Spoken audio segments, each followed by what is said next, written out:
India में कई सारी चाइनीज ऐप लोन देने के नाम पर बहुत ही अच्छे से फल फूल रही हैं। एक तरफ इनका रेट ऑफ इंटरेस्ट बहुत ज्यादा होता है, दूसरी तरफ अगर आप समय से लोन नहीं चुका पाते हैं तब इनका शोषण शुरू होता है। ये सबसे परेशान होकर के बहुत सारे लोगों ने अपनी जानें दी हैं। हाल ही में आपने भी इस तरह के बहुत सारे इंसिडेंट के बारे में तो जरूर सुना होगा। तो इसको देखते हुए सरकार ने पीएम स्वनिधि योजना को लॉन्च किया है। इस योजना की सबसे खास बात यह है कि इसमें आपको कोई भी इंटरेस्ट नहीं देना पड़ता और इस योजना में ना ही आपको अपना पैन कार्ड देना है और ना ही आपको इसमें किसी भी तरीके के सिविल स्कोर की जरूरत है। और सबसे खास बात इस योजना की यह है कि इसमें आपको किसी भी तरीके की गारंटर की भी जरूरत नहीं पड़ती। तो कैसे आप इस लोन के लिए अप्लाई कर सकते हैं, किस वेबसाइट पे आपको अप्लाई करना है और किस तरीके से आप प्रोसेस को फॉलो करेंगे जिससे आपको ये लोन मिलेगा, अगर आप ये सब जानना चाहते हैं तो इस वीडियो को लास्ट तक जरूर देखिएगा और इस वीडियो को उन सभी के साथ जरूर शेयर कीजिए जो इस तरह के चाइनीज ऐप के जाल में सालों से फंसे हुए हैं। तो चलिए हम वीडियो को स्टार्ट करते हैं। दोस्तों, इस वीडियो में मैं जिस प्रोसेस की बात करने वाला हूं इसे आप अपने फोन या फिर लैपटॉप दोनों से ही कर सकते हैं। इसके लिए आपको गूगल पे सर्च करना है पीएम स्वनिधि। जब आप सर्च करेंगे जो आपको पहली वेबसाइट दिखाई दे रही है इसे आपको ओपन करना है। इसके बाद पीएम स्वनिधि का पोर्टल आपके सामने कुछ इस तरीके से ओपन हो जाएगा। यहाँ पर देखिए लिखा हुआ है apply loan 10K, apply loan 20K और अप्लाई लोन 50K, यानी कि 10,000 से लेकर के 50,000 तक आप गवर्नमेंट के इस पोर्टल से बहुत ही इजीली लोन ले सकते हैं। अब आपको आगे के प्रोसेस के लिए सबसे ऊपर आना है और यहाँ पर देखिए लिखा हुआ अप्लाई LOR कम लोन, इस पर आपको क्लिक कर देना है। जैसे आप क्लिक करेंगे यहाँ पर देखिए लिखा हुआ वेलकम टू पीएम स्वनिधि और इसके नीचे आपका मोबाइल नंबर मांग रहा है। यहाँ पर आपको अपना मोबाइल नंबर लिख करके कैप्चा पे चेक कर देना है। रिक्वेस्ट OTP पर क्लिक कर देना है। रिक्वेस्ट OTP पे क्लिक करते ही आपके नंबर पर एक OTP आएगा। वो OTP आपको यहाँ पर डाल करके वेरीफाई OTP पर क्लिक कर देना है। जैसे आप OTP से वेरीफाई करेंगे आपके सामने कुछ इस तरीके का पेज ओपन होगा। यहाँ पर देखिए स्टेप नंबर 1 ओपन हो चुका है। अब यहाँ पर सबसे पहले आपसे पूछ रहा है कि do you have Aadhaar card. तो अगर आपके पास आधार कार्ड है, जो कि डेफिनेटली होगा, तो आपको यहाँ पर ऊपर चेक पे क्लिक कर देना है। अब यहाँ पर आपसे पूछ रहा है कि आप किस कैटेगरी में आते हैं, C या फिर D। यहाँ पर उन्होंने स्पेसिफिक मेंशन भी किया हुआ है कि कौन से लोग किस कैटेगरी में आएंगे। तो आप अपने अकॉर्डिंग यहाँ पर पढ़ करके, जैसे मैं अगर अपनी बात करूँ तो मैं C में आता हूँ, तो मैं C में चेक करके नेक्स्ट पर क्लिक करता हूं। जैसे आप नेक्स्ट पे क्लिक करेंगे आपके सामने स्टेप नंबर 2 ओपन हो चुका है। यहाँ पर देखिए सबसे ऊपर आपको आपका मोबाइल नंबर दिखाई दे रहा है, जिस मोबाइल नंबर से आपने इस फॉर्म को फिल करते समय लॉग इन किया था। अब यहाँ पर आपको नीचे अपने आधार कार्ड से वेरिफिकेशन करना है। तो सबसे पहले आपको अपना आधार कार्ड नंबर देना है, देन आपको इस कैप्चा को आपको चेक कर देना है और नीचे यहाँ पर आपको वेरीफाई विद OTP पे क्लिक कर देना है। अब आपके आधार कार्ड नंबर पर जो भी मोबाइल नंबर लिंक होगा उस मोबाइल नंबर पर एक OTP आएगा। अब आपको यहाँ पर वेरीफाई विद OTP पर क्लिक कर देना है। तो हमारा जो लॉगिन का प्रोसेस है वो पूरी तरीके से कंप्लीट हो चुका है। पिछली वीडियो में आपने देखा कि किस तरीके से आपको लॉगिन करना है। इस वीडियो में हम इस फॉर्म को पूरा कंप्लीट भरना सीखते हैं। अब ये जो फॉर्म ओपन हुआ है यहाँ पर आपको सबसे पहले अपना स्टेट सेलेक्ट करना है कि आप किस स्टेट से आते हैं। अब इसी के बगल में बोल रहा है अपना टाउन या फिर डिस्ट्रिक्ट को सेलेक्ट करने के लिए, तो आप जिस भी डिस्ट्रिक्ट से आते हैं यहाँ पर आप सेलेक्ट कीजिए। अब यहाँ पर देखिए आपको अपना ULB सेलेक्ट करना है, तो आप जिस भी एरिया से आते हैं उसका ULB यहाँ पर आप सेलेक्ट कीजिए। अब इसी के बगल में देखिए आपके एरिया का जो भी वार्ड नेम है वो आप यहाँ पर लिख दीजिए और नीचे आइए, यहाँ पर देखिए बोल रहा है आपके एरिया का जो वार्ड नंबर है वो आप यहाँ पर अच्छे से लिख दीजिए। अब यहाँ पर आपको अपनी पर्सनल इंफॉर्मेशन देनी है। सबसे पहले आपसे बोल रहा है कि member of CJI, member of JLG, तो दोनों को आपको यहाँ पर नो कर देना है। यहाँ पर देखिए नेम एज आधार कार्ड, तो आपने जो आधार कार्ड से वेरीफाई किया है तो यहाँ पर ऑटोमेटिकली आपका नाम लिख करके आ गया है। इसी के बगल में बोल रहा है आपका फादर नेम क्या है। अगर आप एक महिला हैं तो यहाँ पर आपको अपने हस्बैंड का नाम लिख देना है। इसके बगल में बोल रहा है कि आप मैरिड है, अनमैरिड है, तो जो भी आपका स्टेटस है वो आप यहाँ पर सेलेक्ट कीजिए। और यहाँ पर देखिए आपका जो आधार कार्ड का मोबाइल नंबर था इसने ऑटोमेटिकली फैच करके यहाँ पर लिख दिया है। इसके बगल में आपको मेल फीमेल सेलेक्ट करना है। इसके बगल में आपको एक ऑप्शन दिखाई दे रहा है सोशल कैटेगरी का, तो आप SC हैं, ST हैं, तो जो भी आपका है वो आप अपने अकॉर्डिंग यहाँ पर सेलेक्ट कीजिए। अब नीचे यहाँ पर देखिए अगर आपके अंदर कोई डिसेबिलिटी है तो आप यस कीजिए, नहीं है तो आप नो कर दीजिए। और इसके बगल में पूछ रहा है कि क्या आप माइनॉरिटी हैं, तो अगर आप माइनॉरिटी हैं तो आप यस कीजिए, अदरवाइज इसे नो पर रहने दीजिए। अब नीचे यहाँ पर देखिए आपको KYC डॉक्यूमेंट में आधार कार्ड का एक ऑप्शन दिखाई दे रहा है, बट इसने आधार कार्ड ऑटोमेटिकली फैच कर लिया है क्योंकि हमने स्टार्टिंग में फॉर्म भरते समय फिल किया था।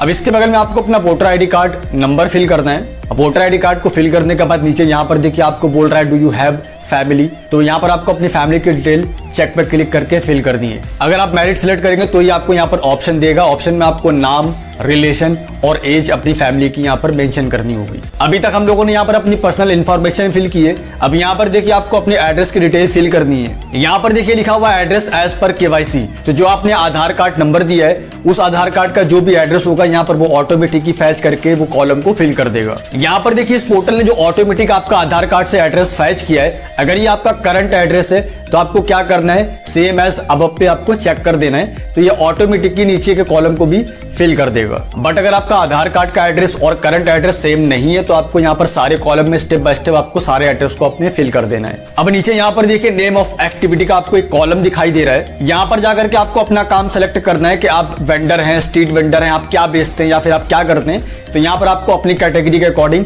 उसे सेलेक्ट करना है। इसी के बगल में देखिए आपसे बोल रहा है प्लेस ऑफ वेंडिंग, मतलब आप जो भी काम करते हैं, आप सब्जी बेचते हैं या XYZ आपका कोई भी काम है, तो उस काम को आप जहां पर करते हैं जो भी आप उसकी लोकेशन है वो यहाँ पर आपको प्लेस में आकर के सेलेक्ट करनी है। अब नीचे यहाँ पर देखिए आपसे बोल रहा है वेंडिंग डेज, कि मतलब आप हफ्ते में कितने दिन काम करते हैं। अगर आप 7 दिन काम करते हैं तो ऑल पे आपको यहाँ पर चेक कर देना है, या फिर अगर आपका वीक में 6 दिन काम करते हैं या 5 दिन काम करते हैं तो यहाँ पर आपको मैनुअली यहाँ पर आकर के आपको उस डेज पे आपको चेक कर देना है। इसी के नीचे यहाँ पर देखिए आपसे बोल रहा है टाइमिंग ऑफ वेंडिंग, मतलब आप कितने बजे से लेकर के कितने बजे तक आप काम करते हैं वो आपको यहाँ पर सेलेक्ट करना है। अब नीचे यहाँ पर देखिए लोकेशन एरिया ऑफ वेंडिंग, मतलब जहां पर आप अपना स्टॉल लगाते हैं, जहां पर आप काम करते हैं उसकी पर्टिकुलर लोकेशन क्या है वो आपको यहाँ पर फिल करना है। अब इसके बगल में आपसे बोल रहा है लैंडमार्क सेलेक्ट करने के लिए, तो जो भी आप काम करते हैं जिस पर्टिकुलर जगह पर उसके आसपास का जो लैंडमार्क है, जो फेमस जगह वो आपको यहाँ पर फिल करनी है। अब यहाँ पर देखिए आपसे बोल रहा है प्रूफ ऑफ वेंडर, मतलब आप जो भी काम करते हैं उसका आपको यहाँ पर प्रूफ या फिर डॉक्यूमेंट आपको अपलोड करना है। यहाँ पर आपको कई सारे ऑप्शन दिखाई दे रहे हैं, बस आपको यस और नो में आपको सेलेक्ट करना है। जैसे यहाँ पर देखिए सबसे पहले आपसे बोल रहा है कि आपके पास बैंक है या फिर बैंक की पासबुक है,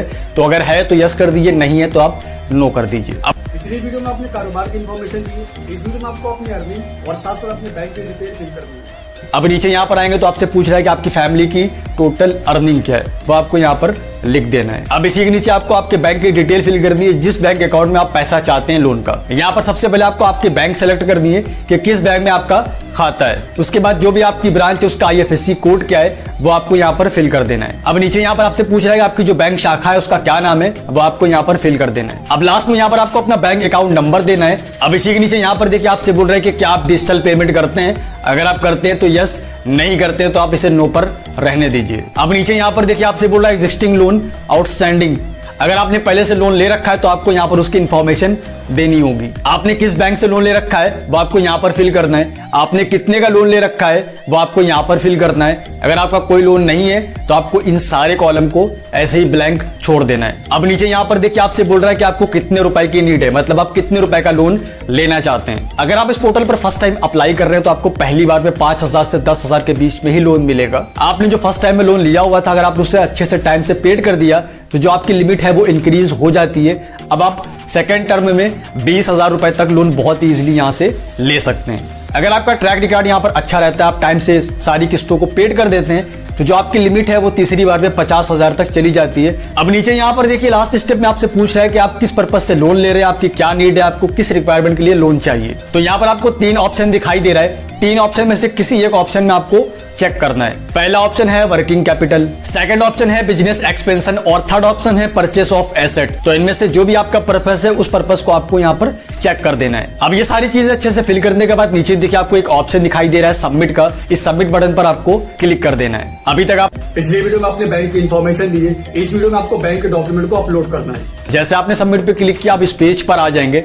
ये आपका तीसरा स्टेप है। इस स्टेप में आपको अपने डॉक्यूमेंट को अपलोड करना है। सबसे पहले यहाँ पर देखिए आपसे बोल रहा है एप्लीकेंट इमेज, तो जो आपने आधार कार्ड दिया था उस आधार कार्ड पर जो भी आपकी फोटो थी उसने ऑटोमेटिकली फैच कर ली है और यहाँ पर उसे अपलोड भी कर दिया है। यहाँ पर देखिए सेकंड स्टेप में आपको आपकी बैंक की पासबुक या फिर बैंक पासबुक का स्टेटमेंट आपको यहाँ पर अपलोड करना है। इसी के सामने देखिए आपको एक छोटा सा आइकन दिखाई दे रहा है, इस पर क्लिक करके आपको अपनी बैंक की पासबुक की फोटो को अपलोड करना है। बट आपको एक चीज का ध्यान रखना है कि जो फोटो का साइज है वो 1 MB से ज्यादा नहीं होना चाहिए। इसे अपलोड करने के बाद नीचे देखिए आपको एक सबमिट का बटन दिखाई दे रहा है, इस पर आपको क्लिक कर देना है। जैसे आप सबमिट पर क्लिक करते हैं आपके सामने स्टेप नंबर 4 ओपन हो चुका है। यहाँ पर देखिए आपसे बोल रहे हैं कि अगर आप अपने पसंद की बैंक से लोन लेना चाहते हैं तो आपको यहाँ पर उसकी डिटेल देनी होगी। तो इसके लिए आपको submit your application to your preferred lender पे यानी कि सेकंड नंबर पे आपको चेक कर देना है। जैसे आप इसे सिलेक्ट करेंगे आपके सामने इंडिया के सारे बैंकों के नेम आपको यहाँ पर दिखाई देंगे। जो भी आपकी फेवरेट बैंक है जहां से आप चाहते हैं लोन लेना उसे आपको यहाँ पर सिलेक्ट करना है। इसके बगल में देखिए आपसे बोल रहा है प्रेफर्ड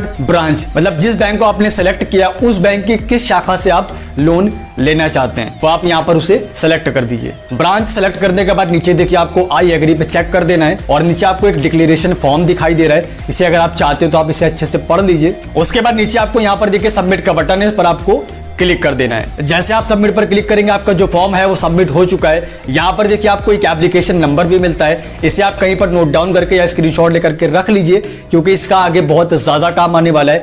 इसी नंबर से आप इस सारे फॉर्म का स्टेटस चेक करेंगे कि आपने जो अप्लाई किया लोन के लिए उसका स्टेटस क्या है, उसमें कहां तक कार्रवाई आगे पहुंची है। जिस डेट पर आपने लोन के लिए अप्लाई किया उस डेट से 7 वर्किंग डेज के अंदर जो बैंक आपने सेलेक्ट किए, जिस शाखा को आपने सेलेक्ट किया है उस शाखा से आपके पास कॉल आएगा, वो आपको बैंक पर बुलाएंगे।